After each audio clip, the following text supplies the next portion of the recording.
교재 41페이지 함께 읽겠습니다. 마가의 다락방에서 성령 강림 사건이 일어납니다. 성령께서 강림하신 후 제자들은 각기 다른 언어로 방언을 하며 경건한 유대인들은 그 방언을 다 알아듣고 놀랍니다. 그러나 일부는 제자들이 술에 취했다고 조롱합니다. 이에 베드로는 사도들을 대표하여 성령의 예언과 예수 그리스도의 주 되심을 선포합니다. 베드로의 설교를 통해 믿는 사람의 수가 3,000명이나 더해집니다. 또한 사도들과 제자들은 물건을 함께 통용하고 성전에 모이기를 힘쓰며 하나님을 찬양하는 삶을 살아갑니다. 우리가 어제부터 이제 사도행전을 읽고 있습니다. 사도행전은 어제 우리 목사님 말씀하신 대로 누가복음을 기록한 누가복음의 기자, 누가가 두 번째 쓴 성경입니다. 여러분 신약 성경을 생각해 보면 앞부분에 나오는 복음서 마태, 마가, 누가, 요한복음은 예수님의 생애와 행적에 대해서 주로 기록합니다. 예수님이 33년을 사셨지만 어릴 적 태어날 때 모습을 제외하고는 주로 후반기 공생의 3년에 대한 말씀이 사복음서에 있습니다. 그러니까 사복음서는 예수님의 마지막 3년에 대해서 사복음서가 다양하게 조망하고 있는 책입니다. 그러면 사도행전이 복음서 다음이죠. 사도행전은 오늘 본문에 보면 성령이 충만하게 임했다. 예수님께서 33년을 사시고 부활하고 승천하신 후부터의 30년 정도입니다. 베드로가 가택에 연금을 당하고 한 것이 AD 한 60년 정도 되는데, 그러니까 예수님께서 부활 승천하신 다음에 베드로가 연금이 된 60년까지 한 30년 정도 되지요. 이 30년의 역사를 28장의 사도행전에 쓴 겁니다. 그러니까 사도행전을 기억할 때는 30년 동안의 초대교회가 어떻게 부흥하고 발전했는가, 그 내용 중에 가장 중요한 사건을 위주로 쓴 것이 사도행전이다. 그러면 초대교회가 부흥한 건 성령의 역사지요. 그래서 사도행전은 다른 말로 성령행전이라고도 하고, 또 초대교회가 예수님 승천 이후에 어떻게 부흥하고 발전했는가, 이걸 기록한 책이다. 또 하나는 이 사도행전 전체를 이끌어가는 인물이 두 사람이 있습니다. 오늘 2장 후반절에 보면 베드로의 설교가 나오죠. 그러니까 베드로라는 인물이 어떻게 유대인들을 향해서 복음을 전했는가 하는 것이 주로 12장까지 나오고, 13장부터는 이제 이방인의 선교자라고 하는 사도 바울이 각 지역에 다니면서 복음을 전하고 교회를 개척한 이야기. 그러니까 베드로가 전반부, 그리고 바울이 후반부, 이렇게 구조를 잡고 사도행전 말씀을 살펴보시면 되겠습니다. 오늘은 그 유명한 성령 충만한 사건부터 기록이 됩니다. 자, 1절 말씀 보십시오. 오순절 날이 이미 이르매 그들이 다 같이 한 곳에 모였더니 마가의 다락방에 120명이 모였는데 호련히 하늘로부터 급하고 강한 바람 같은 소리가 있어 그들이 앉은 온 집에 가득하며. 자, 3절은 함께 읽어봅니다. 시작. 마치 불의 혀처럼 갈라지는 것들이 그들에게 보여 각 사람 위에 하나씩 임하여 있더니. 아멘. 자, 4절도 읽습니다. 시작. 그들이 다 성령의 충만함을 받고 성령이 말하게 하심을 따라 다른 언어들로 말하기를 시작하니라. 아멘.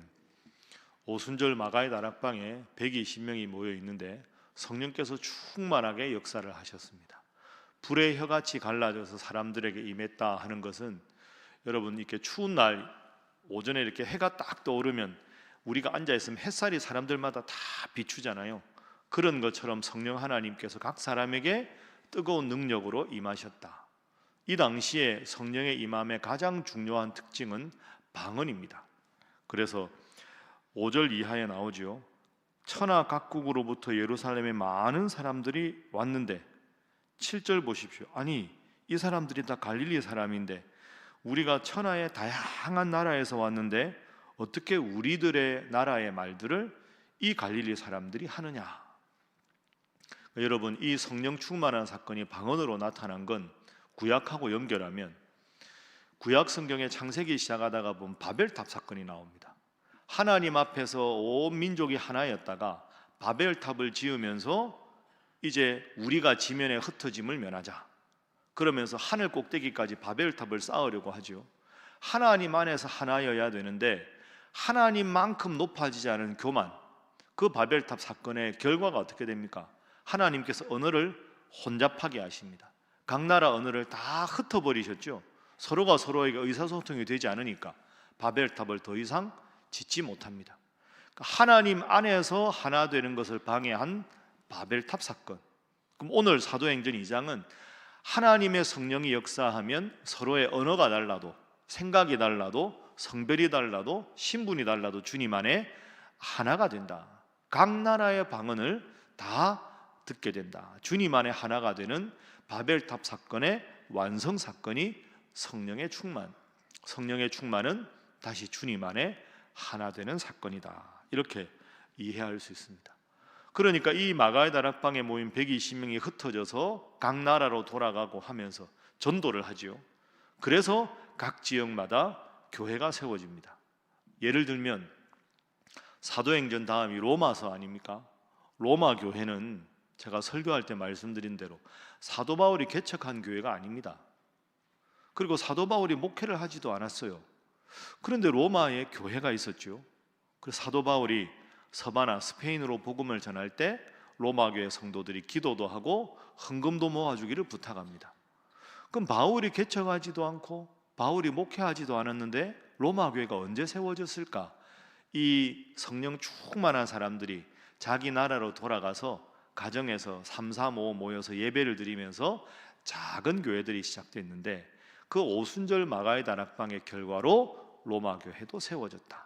그러니까 이 성령의 충만한 사건이 교회가 세워지고 복음을 전하고 언어가 통일되고 갈라졌던 마음이 하나가 되고, 그러니까 성령께서 역사하시는 것이 그만큼 중요하다는 거죠. 그래서 오늘 첫 번째 기도 제목은 성령의 충만을 받게 하소서 하는 것입니다. 성령의 충만을 받게 하소서. 그러니까 성령 하나님께서 충만한 상태가 되어야 나의 모든 일을 하나님의 뜻에 따라 할 수가 있다. 근데 이제 성령이 우리에게 임하지 않은 것은 아닙니다. 여러분 새벽에 오늘 새벽기도 나온 것도 성령 하나님께서 여러분의 잠을 깨워주셨기 때문에 이 자리에 나온 거죠. 중요한 건 뭡니까? 따라합니다. 성령의 충만. 성령의 충만. 이게 고민입니다. 우리 속에는 성령도 역사하시지만 우리의 욕심을 따라 자꾸 하나님으로부터 멀어지고자 하는 두 마음이 함께 있는 겁니다. 성령의 충만이라는 건 내 욕심대로 살려는 마음이 없고 오직 하나님의 영으로 충만한 상태가 성령의 충만입니다. 그러니까 새벽에 열심히 기도하고 승리하다가 오전 오후 넘어가서 막 나도 모르게 막 인간적인 혈기가 나오고 내 사욕에 빠지고 그건 성령이 충만하지 못해서 그렇습니다. 여러분 자동차 운전할 때도 예를 들어서 한여름에 에어컨도 켜고 사람도 많이 태우고 트렁크에 짐도 많이 싣고 하면 연료통에 연료가 가득해야 더우면 마음대로 에어컨도 틀고 다른 부가 서비스를 다 할 수 있지. 아무리 차가 좋아도 연료가 조금밖에 안 남아있으면 에어컨 틀고 가다가 주유소 가기 전에 엔진 설까봐 불안해서 못하는 겁니다.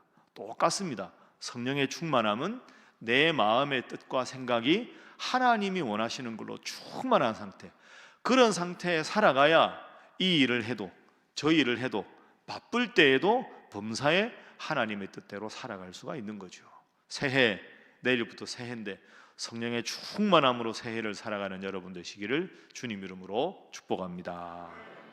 성령의 충만함을 받으려면 우리가 주유를 정기적으로 해야 되듯이 하나님의 은혜를 충만히 받아야 합니다. 오늘 12월 31일인데 11시에 기도 제목 다 써서 송구 영신 예배 오시고 새해 여러 기도 제목 중에 성령의 충만함을 받게 하소서, 새벽기도 열심히 참석하게 하소서 쓰셔서 새해에는 성령의 충만함으로 범사에 승리하는 여러분 되시기를 주님 이름으로 축복합니다. 자, 성령의 충만함을 받은 이 사건이 13절까지 나옵니다. 14절부터는 베드로의 설교가 나오죠. 베드로가 11사도와 함께 서서 14절 소리를 높여 이르되 유대인들과 예루살렘에 사는 모든 사람들아 이 일을 너희로 알게 할 것이니 내 말에 귀를 기울이라 하고는 성령 충만함 받은 사람들에게 하나님 말씀을 전합니다. 하나님 말씀이 쭉 전해지는 것이 14절부터 36절까지입니다.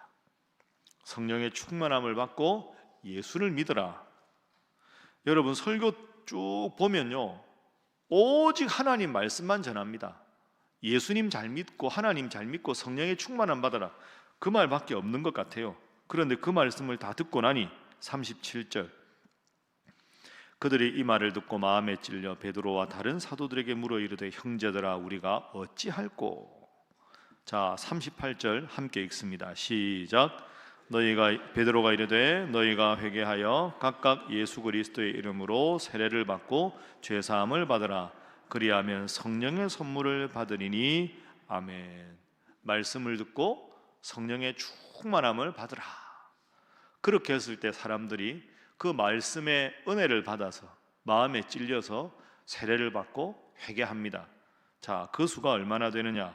41절 말씀, 41절 함께 읽습니다. 시작. 그 말을 받은 사람들은 세례를 받음에 이날의 신도의 수가 3,000이나 더하더라. 아멘.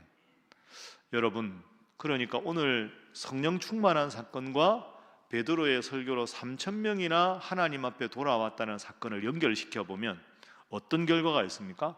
성령이 충만한 것의 가장 좋은 결과는 말씀을 잘 받는 것이다 하는 겁니다. 베드로 설교 여러분 다시 한번 읽어보십시오. 여기에 뭐 아주 기가 막힌 예화가 있거나 재미가 있거나 이게 아닙니다. 성령께서 충만하게 역사하시면 하나님의 말씀이 기록된 말씀이 아니라 오늘 나에게 주신 말씀으로 아멘 하게 되고, 그 말씀대로 살고자 하는 열의가 하나님으로부터 강하게 임해서 내가 말씀대로 살아야 되겠다, 주님 중심으로 살아야 되겠다, 이 마음이 성령 충만의 결과라는 거죠. 그래서 따라합니다. 성령 충만은 말씀 충만이다. 여러분 믿습니까? 항상 주시는 말씀을 아멘으로 받고 말씀대로 살려고 노력해서 날마다 성령 충만한 여러분 되시기를 주님 이름으로 축복합니다. 그래서 두 번째 기도 제목은 말씀을 듣는 일에 최선을 다하게 하소서 하는 것입니다. 말씀을 듣는 일에 최선을 다하게 하소서. 말씀이 능력입니다. 성령이 충만해서 내 마음속에 교만이 다 사라지고 인간적으로 살고자 하는 욕심이 다 사라지면 하나님의 말씀에 대한 갈급함이 내 마음을 지배하게 됩니다. 그러면 그 상황에서 하나님 주시는 말씀을 아멘으로 받게 되면 말씀으로 승리하는 인생이 되는 거죠. 그래서 목회자들은 제일 중요한 것이 말씀을 열심히 준비하는 일이고, 여러분들은 말씀의 수종자들을 위해서 기도하고 말씀을 아멘으로 받는 일입니다. 그래서 성령 충만은 말씀 충만이다 생각하고 새해에도 늘 말씀과 함께 열심히 하시고 말씀 붙잡고 새벽마다 기도하셔서 말씀의 능력으로 승리하는 새해가 되시기를 주님 이름으로 축복합니다. 자, 그렇게 하니까 우리가 읽은 41절에 그 숫자가 3,000이나 더합니다. 그러면서 43절로 넘어갑니다. 사람마다 두려워하는데 사도들로 말미암아 또 기자와 교적이 많이 일어나고 믿는 사람이 함께 물건을 통용하고 재산과 소유를 팔아 각 사람의 필요를 따라 나눠주고 날마다 마음을 같이해서 성전에 모이고 집에서 떡을 떼고 음식을 먹고. 참 은혜로운 모습이죠. 47절 함께 읽습니다. 시작. 하나님을 찬미하며 또 온 백성에게 칭송을 받으니 주께서 구원받는 사람을 날마다 더하게 하시니라. 아멘. 자, 초대교회가 부흥합니다. 말씀을 나누고 떡을 떼고 성령의 충만함을 받았으니 47절에 하나님 찬미, 백성들에게 칭찬, 구원받는 사람이 많아졌다. 교회 부흥이지요. 그러니까 여러분 사도행전 2장이 우리 모든 전 세계 교회의 가장 모범적인 모습인데 딱 세 가지입니다. 성령 충만은 말씀 충만으로 연결되고 말씀의 충만은 교회 부흥으로 연결된다. 그럼 우리 신일교회가 이제 내일 지나면 오늘 지나면 80주년 아닙니까? 제일 중요한 게 뭐냐? 말씀입니다. 성령 충만을 받아 말씀이 충만해지고 그걸 통해서 교회의 성장이 목표가 아니라 성령 충만과 말씀 충만의 결과를 하나님께서 선물로 교회에 부흥을 주시고 여러분의 사업이 잘 되게 되고 여러분의 가정이 은혜 가운데 잘 되는 것, 그것이 새해 우리가 지향해야 될 모습입니다. 따라합니다. 성령 충만, 말씀 충만, 교회 부흥. 여러분 믿습니까? 요 세 가지. 마지막이 교회만 부흥하는 게 아니죠. 여러분의 삶이 형통하고 잘 되는 겁니다. 그래서 세 번째 기도 제목입니다. 초대교회와 같은 신일교회가 되게 하소서 하는 것입니다. 초대교회와 같은 신일교회가 되게 하소서. 오늘 2024년 12월 31일입니다. 오늘 꼭 이것 기억하시고 여러분 새해 기도 제목 중에 성령 충만, 말씀 충만, 여러분에게 말하면 만사 형통, 이렇게 딱 되는, 처음부터 만사 형통하게 해주십시오, 이게 목적이 아닙니다. 성령이 충만하고 말씀이 충만해서 하나님 중심으로 살게 되면 하나님께서 나의 모든 걱정거리도 해결해 주시고 나의 모든 기도도 하나님 안에서 복으로 갚아주심을 기억하고 성령 충만으로 말씀 충만으로 만사범사 형통으로 승리하는 새해 되시기를 주님 이름으로 축복합니다. 기도하겠습니다. 하나님, 초대교회의 가장 중요한 세 가지 원칙에 대해서 우리가 배웁니다. 오늘 배운 말씀 우리의 삶에 적용하여 늘 우리가 주님 앞에 회개하고 성령이 충만하며 그걸 통해 말씀을 늘 아멘으로 받고 말씀에 살아있는 능력을 믿고 나아가서 하나님께서 지배하시는 삶이 되어 내 삶이 잘 되고 가정이 복을 받고 교회가 부흥하며 하나님 은혜 안에서 잘 되고 잘 되는 2025년 새해를 맞이하게 하여 주시옵소서 기도하시고, 그런 우리 신일교회 되게 하여 주시며 오늘 밤 11시부터 있는 송구영신 예배 가운데 함께 하셔서 많은 성도들이 이 세 가지 삶의 원칙을 세워 새해 더욱더 교회가 하나님 앞에 바로 서며 하나님 기뻐하시는 80주년 행사가 되고 우리들 각자가 잘 되고 잘 되는 새해가 되게 하여 주시옵소서 기도하시고, 시국이 어렵습니다. 이 나라가 속히 안정되게 하여 주시고 무한공항의 참사로 많은 유족들이 슬퍼하는데 주여 이런 일이 반복되지 않게 하시며 또한 이 슬픔을 당한 모든 이들에게